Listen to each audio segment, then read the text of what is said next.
The family tree of immersive sims has many tangled roots, but it's the branches that are the most interesting.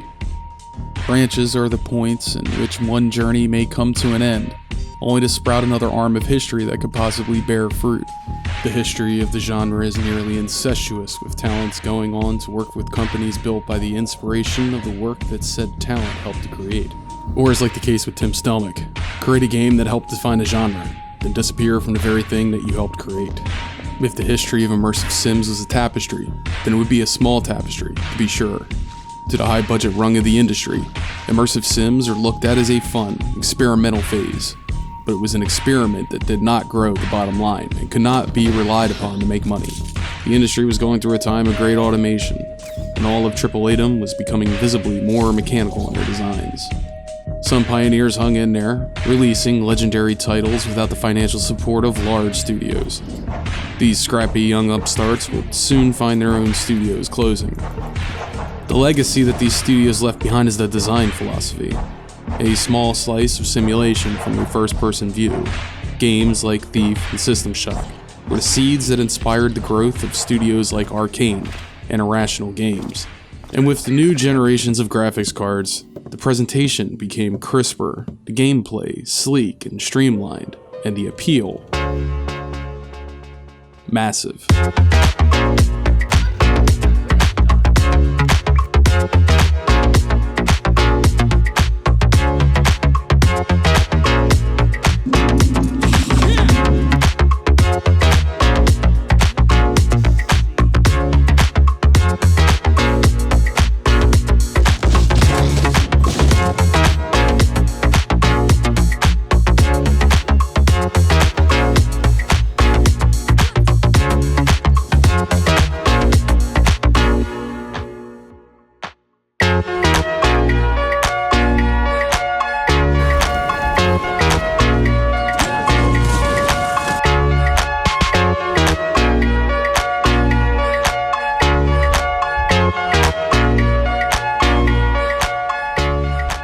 Our story starts off like a plutonic retelling of When Harry Met Sally, a tale of two star-crossed developers who, even though the world endeavored to keep them apart, were united in their desire to make a specific type of game.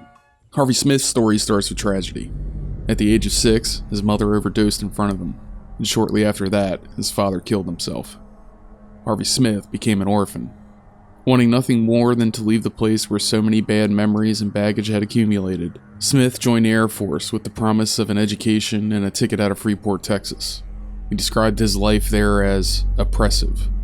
Smith served in Desert Storm and got the opportunity to travel all over the world, but when he left the military, the reality of his situation settled in. He was homeless and without family. When he was handed a form and told to write down the address where he wanted his things sent to, he put down Austin, Texas, and proceeded to move there. For 6 months, he searched within himself to find a direction in which to point his life.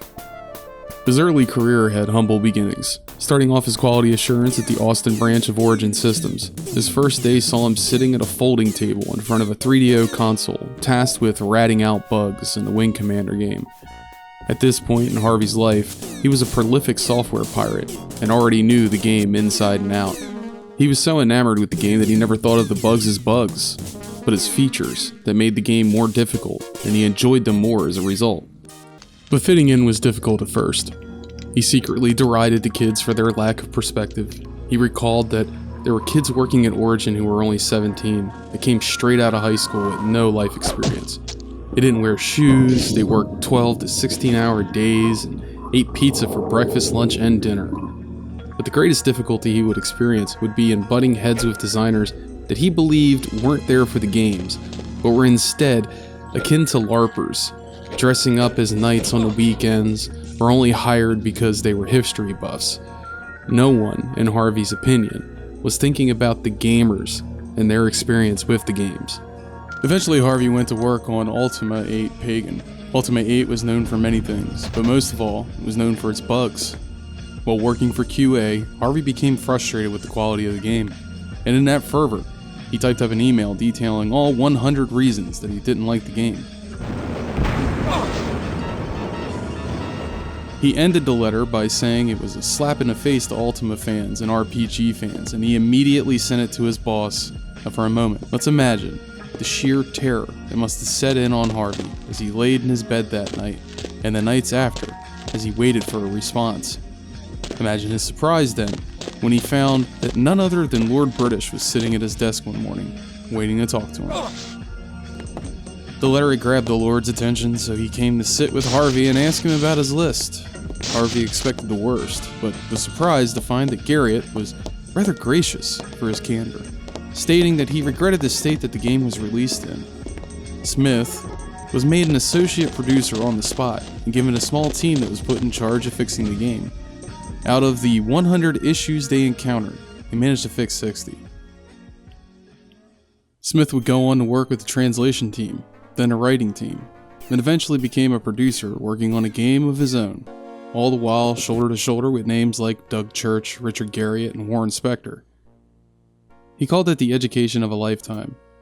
In a Polygon interview, Harvey recollects a story from his days with Origin. He is leading a tour for the Muckety Mucks at Electronic Arts through Origin Studios, when a flight simulator grabs the attention of a senior member of EA's Japanese team. The game was called Pacific Strike. It was based off the Wing Commander engine. The game's story was an alternate timeline of Pacific combat theater of World War II. Harvey becomes animated and a bit overly excited when he explains the details of the game to the Japanese translator. Giving not a care or a thought to the insensitivity of what he was about to say, Harvey explained that in the medium ending of the game, you drop the nuclear bomb. And as he's explaining this, he notices that the Japanese developer's face drains of blood. It was a moment that Harvey Smith said would stick with him throughout the rest of his career. It is a story that informs us of his passion for games and how his excitement could override his common sense. It was also the same moment that Smith would meet Raphael Colantonio, the IT tech lead at EA France, who was, at the time, working on the French version of a game called System Shock. Colantonio was presenting the game for French distribution and was explaining to Harvey Smith how the game worked. Smith said that they were both freaking out over how cool the game was. He became Looking Glass's flag bearer for the game, attempting to shift Origin's focus away from Wing Commander and onto System Shock, stating that the game was different at a deep level, even though the marketing team very much wanted it to be Doom. Raphael Colantonio was 22 years old when he decided to study engineering. He was unsure of his choice, as most people his age would be, and wasn't entirely sure what he wanted to do with his life. All he knew is that he liked art, so he was either going to be working in video games or become a rock star. How Raphael got into games is a different story than how most would do it. He didn't go through the formal process of application, interview, and hire. Back when Origin was advertising their new game, Ultima 8, they put on a contest to see who was the biggest Ultima nerd on the planet. Colantonio filled out his forms. He explained that the questions were very in-depth, and went on to say that he was embarrassed to fill it out because he knew all the answers to all the questions. Now, he didn't win the contest, but it wasn't for a lack of trying, or a lack of historical knowledge on the Ultima series. He lost the contest because the contest was a sham. It was a ploy by Electronic Arts to find their new employee. Raphael gets an interview with EA, and this is where things get weird. In his bio, and nearly every wiki article about him, they state that he worked for EA, that this contest won him a job. But when I spoke to him, he insisted that he never worked for EA. In 1997, Colantonio was beginning to wonder if his time at Origin was coming to an end. The PlayStation marked a drastic change in the culture at Origin and EA. A culture shift that Colantonio didn't appreciate. EA, it seemed, didn't like Origin systems anymore. All they liked were sports games. Colantonio quit to work with Infogrames, where he learned how to manage small teams, and with the pushing and prodding of his uncle, who, in Raphael's words, was a very good businessman, convinced him to start his own business. His uncle was a practical man that believed that 1 + 1 = 2. If you could make pizzas, you could sell them. With his uncle's support, he went on to found Arkane Studios. Colantonio didn't burn his bridges with EA, so when he decided that the first game that Arkane would make would be the sequel to Ultima Underworld, he was surprised to learn that not only did Looking Glass own half of the IP still, but EA owned the other half. He believed that it wouldn't be difficult to convince them to make a sequel. Raphael pitched his idea to Paul Newrath of Looking Glass. He excitedly gave his approval to Colantonio's idea and set up a meeting with EA. Colantonio was energized and ready to go. He flew out to EA to pitch their studio's idea and show off the demo. The response was quick. He described the feeling after New Wrath approved of his idea. "I was like, man, awesome," he said. "Let's go to EA and pitch this game. It's going to be awesome." "We're not interested," came the answer. The suits at EA wanted to make changes to the game, but Colantonio was dead set on making the game that he wanted to make, and walked away from the meeting without a deal. Instead, Arkane decided to start their own IP and called the game Arx Fatalis. Meanwhile, back in Austin, Harvey Smith is beginning to see EA in a similar light as Raphael. Smith stated in a Polygon interview that, "I could have stayed, but I was just done with this place. It was just too crazy, and the people who loved games didn't run the company anymore." He would leave Origin to work with Multitude on a game called Fireteam. This game was designed by Ned Lerner, of Ultima Underworld fame, a co-founder of Looking Glass. Smith described the team as ahead of its time, and the game they were working on as one of a kind, something that no one had attempted to do up to that point, a multiplayer, voice chat-enabled, isometric battle arena. The mixture, it tastes funny. The game was released to mostly critical praise, but sold abysmally, with only 1,500 copies sold. Some have stated that this was due to the direct sale-only method that Multitude used. To buy a copy of the game, you had to call directly and order it over the phone. To compound this issue, the game lacked AI and a meaningful single player, and the internet at the time was not sufficient to support this style of gameplay. Even with a hearty marketing budget, Multitude's first title was a train wreck that took the studio down with them. To this day, it is very difficult to find a copy of Fireteam. It is a title that has been gobbled up and lost to time and obscurity. Even with this, Fireteam is credited as the title which helped pioneer the MOBA genre. When the studio fell into ruin, Harvey Smith had been emailing back and forth with Warren Spector with ideas on how to take Ultima Underworld and blend it with System Shock. Smith had his own ideas for a spy game, but Spector wanted something more science fiction and action-oriented. Together, these two men began stirring their ideas together. This exchange led to Spector offering Smith a job. They went on from this point to create Deus Ex. With a team of 30 developers, including a mere 3 programmers, Deus Ex started development. In an interview with NoClip, Harvey Smith looks back on the development of Deus Ex, explaining that it was hard to talk about the game because so much of what he remembers about it is wrapped up in how he saw himself, and that today he was a very different person.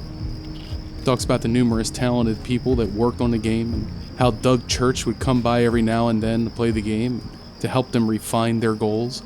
He acted as a mentor for the team, in a way, guiding them through the development and refinement periods. But most of all, Harvey Smith regrets how difficult he was to work with. This difficulty caused a lot of conflict and tension on the team. Being the person that he is now, calmer, more in control of his emotions, and some would say, more mature, he believes that he would have a great time working with those same people now. Spector and Smith began user testing by allowing just one woman to come to the office and play their game for the first time. In a Polygon interview, Smith recounts the agony of watching her play for the first time. The very first time that we let an outside person in the office to play Deus Ex, he said, she ran around on the dock for a while and she would do things like pick up trash cans, pick it up, throw it down, go pick up a crate and throw it into the water, dive into the water next to it, try to chase some fish. Then she got on top of the crate as it got out of the water, broke it, then swam down to pick the things up, swam under the dock, tried to get the bird from the dock. We were sitting in agony thinking we failed. She's miserable. Like, she's running around the dock. The first 30 meters, she hasn't even left it yet. She hasn't gone on the mission. She hasn't even gotten her gun yet. And she kept on playing, and she was like, after it was all done, this is fantastic. I could do this all day. They called it Underworld with guns. It was a shortly lived moment of ecstasy, and while Deus Ex would prove to be fulfilling from a critical praise aspect, it was Deus Ex Invisible War that would prove to be the more fulfilling project from an interpersonal standpoint. Harvey Smith calls the development period as a time of growth for him, a time he would use to learn how to deal with people. Smith was going through a divorce at the time, which was a moment of great upheaval in his life, and all the while during this life-changing event, he and his team at Ion Storm were working on 2 different titles. The other title was Thief 3, helmed by Lulu Lemaire, Christine Coco, and Randy Smith. In a no-clip interview, Harvey Smith talks about why he thinks Deus Ex Invisible War was not as popular as the previous titles in the series. He runs down a list of all the culprits that news outlets have all spoken on at one time or another. Writing their own engine, changes in personnel, the publishers asking the team to release the game on both PC and console, which they had never done before. But Harvey Smith cites another reason. There was a weird pressure to not repeat themselves, and you could see this in the design and puzzling changes made that deviated from the previous title. Things like simplifying ammo variants into a single resource, an objectively clunky UI, and a skill system stripped of its complexity, to be replaced by an augment system that was also stripped down from its previous incarnation. All of these changes made Invisible War feel like a step down from the previous title. The game did away with location-based damage on the player and streamlined most missions. Harvey Smith realized that players wanted more of what they liked from the previous title, and that their deviation from what they enjoyed was likely the thing that handicapped the game. Even with the critical backlash from both reviewers and fans of the series, Harvey Smith is still satisfied knowing that when console players first got their hands on Deus Ex, it was the first time they had gotten to play an immersive sim, and for them, it was a great game that did something totally unique. Back in France, Arkane was developing Arx Fatalis. The studio never grew their team beyond double digits, and in fact, were only 5 people in the beginning. Despite how complex the game they were trying to make was, they seemed to follow a more improvisational approach, akin to Looking Glass.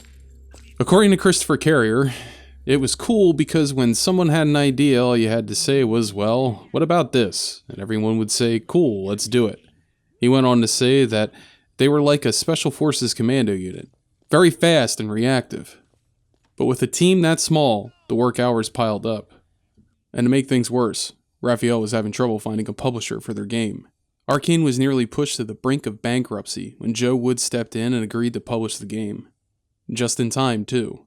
This deal saved Arkane from going under, but Joe Wood was a small publisher and didn't have the marketing budget to really hype their game. Raphael Colantonio recalls how great it felt to have a game out there, having reviewers praise it even if it wasn't a commercial success. One of his great victories was having Richard Garriott play his game. But it was at this point where Arkane either needed to put up or shut its doors. The financials were grim. They needed a hit, and they needed it fast. In 2005, Iron Storm collapsed under the weight of steady commercial failures. Daikatana released with what could be possibly called the worst marketing campaign ever conceived, in which Romero promised to make gamers his female dog. Harvey Smith once again found himself without gainful employment. All attempts to create his own studio failed. All the while he was getting fielded offers from other studios, some that he called downright offensive. He eventually signed a deal with Midway, which he described to be similar to a noose around his neck. He went into Midway believing it would be an avenue to create his own game from his own vision, but instead of getting a chance to make the game he wanted to make, he was diverted to saving a struggling title, Black Site, Area 51. At Midway, the culture of crunch was real. The team was made to work brutal hours to ship a title at an unreasonable amount of time. The development was troubled. The company was too large, changes moved at a snail's pace, and Harvey Smith said that it was hard to get anything done, and said that no one felt empowered. At the Montreal Game Summit in 2007, Smith stated that the game was in terrible shape. He wasn't surprised by the low review scores, but believed it should have been higher and told the crowd that the game was, quote, so effed up. He aired the company's dirty laundry and was fired for it, though some people were calling it a public resignation. At this point, Harvey Smith was becoming increasingly disgusted with the state of the industry, to the point where he was having a sort of existential crisis. He told Polygon that he wondered how he was ever going to get back to working on stuff that he loved. The right man in the wrong place can make all the difference in the world. So wake up, Mr. Freeman. Wake up and smell the ashes. In September 2003, Valve was hit with a bit of a disaster and free publicity. Their source code was leaked by a German hacker, and Half-Life 2, in one form or another, was out there for the public to experience. Among other features, Half-Life 2 was sporting a fully functioning physics simulation, the likes of which gamers hadn't seen before.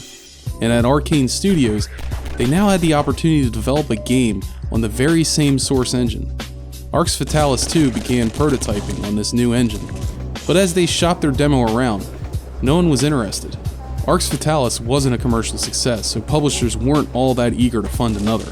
Then in came Ubisoft with a truckload of money. They were interested in Arkane, but not in Arx Fatalis. Arkane needed the money, so Raphael signed a deal with Ubisoft, which he would later go on to say that it wasn't such a great deal for them, but it kept the company alive. In 2006, Dark Messiah was released to wildly varying reviews. While Game Informer scored the game as a 9.25, praising the game's innovation in combat and for the sheer fun factor and beautiful graphics, GameSpot gave the game a score of 6.7, calling out a myriad of technical issues, repetitive gameplay, predictable story, and poor multiplayer. OneUp.com gave the game a 4 out of 10, and called the game Adventures of Sir Kix-a-Lot Deathboot in the land of conspicuously placed spike racks. It would seem that reviewers simply did not know what to make of the game. I took to Twitter and got a chance to ask Raphael Colantonio what he thought contributed to the game's commercial failure, and he said, "I became friends with a few, now ex, Looking Glass people, Doug Church, the mind behind Underworld and System Shock, and he was also very central to Thief, as well as Paul Neurath, who co-founded Looking Glass. I also became good friends with Richard Garriott, the creator of Ultima, and Harvey Smith, Deus Ex and X Origin, who eventually joined Arkane in 2008. All that was like living a dream. A few ex-Looking Glass people worked on Arx and Dark Messiah, some audio, some level design, some writing. Both games were very fun to work on as well as very hard. While both games were critical successes, they were not very successful commercially, and they were extremely buggy. We were independent, we had small budgets, and we were not very experienced back then. But these games were taking us a step closer to Dishonored, which was very successful. While Dark Messiah's impact on immersive sims may seem obscure, it was these very systems that would be iterated upon for Dishonored, while buffing off the coarse edges of its progenitors. In 2005, Raphael Colantonio feels the draw of Austin. His mission was to open a branch of Arkane. The last time he was there, he was given a tour of Origin Studios, and had met a friend there. Even for those brief few moments, he knew that Harvey Smith saw eye to eye with him on so many things. He believed this to be the way of Austin. He framed his mindset in a similar way that people build up France to be some epicenter of class and sophistication. When he got to Austin, he expected there to be parades honoring Ultima and Origin, and for everyone to be as passionate about games as he was. When he got there, however, he realized that the image in his head was not quite the reality before his eyes. Austin was what it was because of people like Harvey Smith. It wasn't a culture he was looking for in Austin. It was a person. Raph and Harvey spent time together getting to know one another, and this edged them closer to working with one another. Then in 2008, after 3 years of foreplay, and a rather nasty breakup with Harvey's former company, Midway, Raphael pops the question, "Why don't you come work for us?" Now Raphael laughed off the question, pretending to only be half serious, but when it seems that Harvey isn't taking the bait, Raphael sweetens the deal by offering to make him a co-owner. Smith is taken aback by the offer. He wasn't sure if a working relationship between two men who share mostly the same skill sets, running the same company, would work. He compared it to having too many cooks in the kitchen. Then at some point, Harvey said, the obvious answer became, "Wow, we could work on the same game together. The kind of game like the ones that brought us together in the first place." It would be an action stealth game, with a little more depth than their previous titles, in the same vein as Deus Ex and System Shock games. They sealed the deal. They called it the Ninja Pitch. It went something like this: first-person ninja assassin with magic powers. The pitch went back and forth between the two men, with elements being changed to fit the image in Smith's head. A lot of what-if questions were asked. What if you didn't play as a ninja? What if the game took place in England? What if it took place in London during the Victorian era? You know, a sort of alternate reality. The game was designed to put the player in the shoes of a lone agent, beset on all sides by enemies, where the only chance for survival was mastery or knowledge. Mastery of the combat or knowledge of the level. To kill or avoid. The very same game that Warren Spector tried to make Thief 3 into, but stopped short. Even the marketing was calling the game a spiritual successor to Thief franchise. Harvey Smith said that the game was many things to many people, but boiled them down to two different power fantasies. For those who chose stealth, the power fantasy laid in being a ghost. Quote, "No one knew I was there." The second power fantasy was for those that sought destruction. Their power fantasy is rather more straightforward. Quote, "I left the town burning at my back." At first, there was no aesthetic. Arkane was not yet known as a studio with a style. You couldn't look at an Arkane game previous to Dishonored and tell, just by looking at it, that this was an Arkane game. But the team was looking to change all that. The goal with this new game was to craft something beautiful but strange. Something not quite photorealistic, yet oddly human. Harvey recalls there was quite a bit of mother trauma in the Dishonored games and an element of family to the tragedy. Perhaps stemming from his own experiences of having family taken away, and surviving without it for so long. This perhaps helped to lend the game the darker tone it bathed in.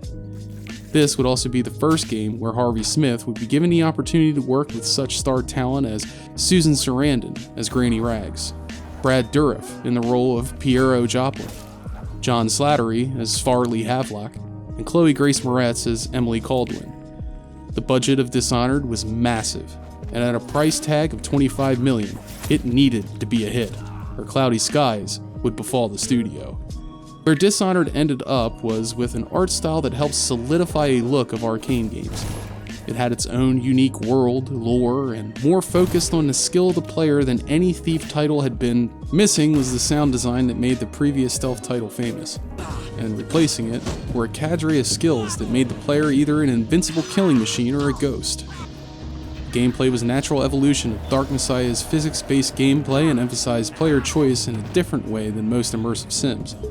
Instead of focusing the gameplay on stealth like so many games had done before it, Dishonored marked the end of this trend, with a game that allowed players the dispatch of enemies in unintended and sometimes hilarious ways. It also placed a heavy emphasis on verticality, which added a new layer to infiltration missions. Dishonored was popular enough to warrant a sequel in 2016. Fans got to return to the world of Dishonored, but with the choice of playing as either Corvo or his daughter, with each character having drastically different skills that would alter the way the players played the game. Immersive sim was becoming synonymous with player choice. Prey would be the final hurrah for Rafael Colantonio and would be the final game the studio released before his departure in 2017. Some would say it would be the studio's finest production to date. The idea for Prey came to Colantonio during a flight, and he was so inspired by this idea that he immediately upon landed contacted the Austin studio. He asked them to flesh out the ideas and come up with something as detailed and rich as the backstory for Dunwall.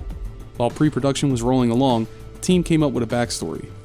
The game was to take place in an alternate timeline from our own, one in which President John F. Kennedy survives and goes on to fund in perpetuity the space race. This is presumably where the idea for the space station first got its legs. At first, the team only focused on level designs, motives, and objectives, but not a single stitch of dialogue had been written yet. This is where Chris Avallone comes in. As an RPG veteran with such venerable titles under his belt as Planescape Torment, Avallone has become a sort of go-to man for everything dialogue when a team just wants everything to be right. Harvey Smith helped to come up with the rationale behind the Typhon threat, while Austin Grossman, who worked on System Shock, helped to further shape the ideas which were yet to be fully formed, while Avallone himself set to work on molding the characters and motivations as well as defining the character arc for characters like Dio Igwe and Michaela Ilushin. In the design phase, Ricardo Bear mentions that there was a huge emphasis on trying to make the space station a living, changing thing. And that effort really shines through. When a player enters into a room in Prey, even a room they have previously been to, it's hard to know what to expect, as Typhon spawn in at certain points in the game, and some of them wander about. Their design approach was to have large open areas, most of which would have several ways to traverse and achieve any one goal. A learning most game designs of the time learned from Deus Ex. The game had so many options and out-of-the-way locations that most of the game may not be experienced by a one-time playthrough. The world of Prey is a rich one, a living one, and certainly one of the finest examples of the immersive sim genre. It focused on sequence breaking with clever use of the glue gun to reach places that in other games would forever be out of reach, and finding out when you got there that the level designers left you a present. The team took everything that immersive sims helped popularize and managed to fit it all in one game. Large, sprawling maps, objectives with more than one solution, and rooms with more than one entrance, with multiple ways to play and an end-game twist that reacts to your choices. Prey managed to tell you who you were through your character, and through the things that you did or didn't do. Prey was a real love letter to the genre, with tons of Easter eggs strewn about for those who wanted to find them, and for those who were well versed in the games that came before it. From the obvious references of the hologram technology being called Looking Glass, to the font of Fatal Fortress, the game the crew members played having the same font as Arx Fatalis, as well as the icons on the character sheet, Antoinette Sokol, or as Dishonored fans know it, Anton Sokolov. And who can forget our favorite door code, 0451. Prey was met with favorable reviews, though each reviewer had different gripes and likes about the game. Not surprising, given the open-ended nature of the design, many reviewers were confused by some of the systems. Some reviewers found the combat lacking, while others called the combat rewarding. The game debuted at number 2 on the sales charts and fell 60% the following week from their previous title. It looked like sales would be disappointing.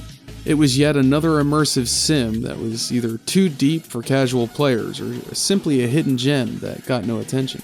But with the rise of YouTube critics and game analysis, Prey received a boost to its sales and became the first Bethesda title since Doom to reach number 1 spot in the UK charts by word of mouth alone. Raphael Colantonio decided that now, after releasing Prey, it was time for him to step down. He said in an interview with Games Industry, "Leaving this is actually a hard choice. But at the same time, I've been doing this for 18 years. I feel like I've never had a chance to sit down for even a minute. It's been a non-stop run. And I do feel like I need to take a break and rest for a while, and spend time on more personal projects, play music, spend some time with my son, anything that isn't work-related and not pressure-related." As a guiding force behind the team's creative visions, the man who fought to keep their ideas pure and refused to give an inch of compromise has now left the company he helped form. Will the studio go on to be a studio of immersive sims? Or will they eventually lean on trends as most studios do when their leaders leave? Whatever the case, their legacy will likely carry its seeds in the wind to other gardens to inspire future titles that we see in the genre. But there was another studio that was even more pivotal in giving the genre the massive success that Arkane enjoyed. Find out who? Check out part 3. Thanks for being patient waiting on this one. It took me a while to write and research. I've had a lot of life things happen recently. I got really sick. You guys should probably hear I'm I'm still recovering from it. Anyway, if you like this video and you haven't seen part 1, I recommend it. I also recommend giving this video a thumbs up and this channel a subscribe. And if you've been following the channel for a while and would like to support with money, sweet, sweet money, then consider donating on Patreon. Next video will be titled After War. It's about veterans and what happens to them after the war is over. After that, I'll be finishing out the Immersive Sim series and moving on to something real special, so hang in there. More content to come. Later.